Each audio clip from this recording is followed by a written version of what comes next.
Charles Rowe, Peter Colford, and Rich Henkels. This is KREM News at 10 on KAYU Fox 28. I think he's very evil. I agree with the doctors. He decided to kill 17 men. I think of those innocent men.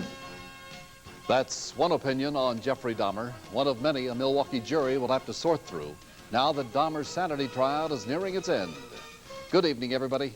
Here's what's new at 10. Tomorrow, the prosecution and the defense will give their closing arguments at the sanity trial of confessed serial killer Jeffrey Dahmer. Dahmer has pled guilty, but insane, to the murder, mutilations of 15 young men and boys. Throughout the 3-week trial, 7 psychiatric experts have testified, and today the last expert witness was called to the stand. As Ann Cavanaugh reports from Milwaukee.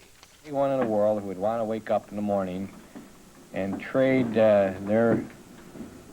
themselves with the kind of problems that young man had. The evidence is in, and now it's up to the jury to decide whether Jeffrey Dahmer is evil or insane. Perhaps the person who could offer the jury the most insight is Dahmer himself. Mr. Dahmer, do you agree with what your attorney has just told the court? Yes, I agree. He's a very private fella. He's very, very cordial. He's very polite. But he's very, very ashamed of what he is, and he just doesn't want to talk about it. The jury will make its decision based on the opinions of 7 mental health experts who gave conflicting testimony. 5 agreed Dahmer's sexual disorder was a mental illness, 1 said it wasn't, and 1 wasn't sure. 4 said Dahmer could control his conduct, 3 said he could not.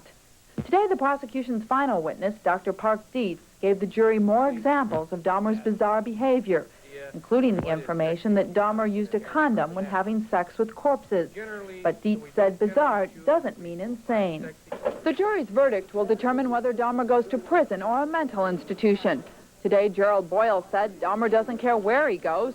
Boyle said his client had another reason for pleading insane. He wants to know why he did what he did. It's a difficult question. 7 of the nation's leading experts can't agree on the answer. Ann Cavanaugh, Fox News, Chicago.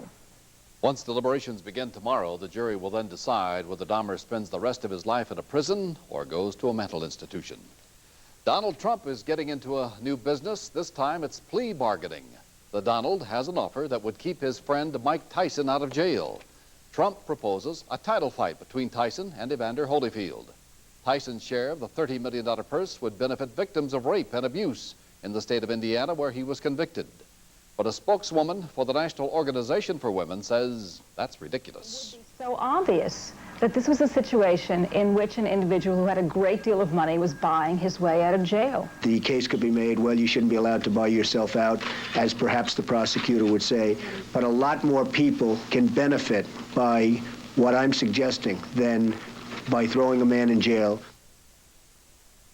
Tyson is scheduled for sentencing on his rape conviction March 27th, and he could get up to 60 years in jail. It started out as a tragic fire. Now it's a full-blown murder investigation. Authorities in South Idaho say someone deliberately set the fire that killed a Boise man and his 2 children earlier this week. 34-year-old Randy Rowe, his 10-year-old son, and 8-year-old daughter all died of smoke inhalation. Boise officials claim they have a suspect and a motive, but they refuse to say anything else right now. This is a very tragic incident and involving this family. There are survivors of this particular incident. There are a lot of issues here, a lot of things that we need to do before we come close to concluding this particular case. Just a tremendous amount of investigation that needs to take place not only in Boise, but several other states. The sheriff also says his department is waiting for lab results before making an arrest. Until then, he says he has no reason to believe the suspect would leave the Boise area. A 42-year-old state worker has been arrested on forgery charges, that according to Spokane police. The woman was using several phony driver's licenses to get credit illegally. KREM 2's Denise Keniston has been following this story for us. Denise, what's the latest on this? Well, 42-year-old Nan Farwell was a supervisor at the Department of Licensing at the East Spokane office. Yesterday, Spokane police went to the office and arrested her on 1 count of forgery. Police believe she was transposing her picture onto other people's licenses, using their names and addresses and passing herself off as them in order to do things like get credit from some local stores.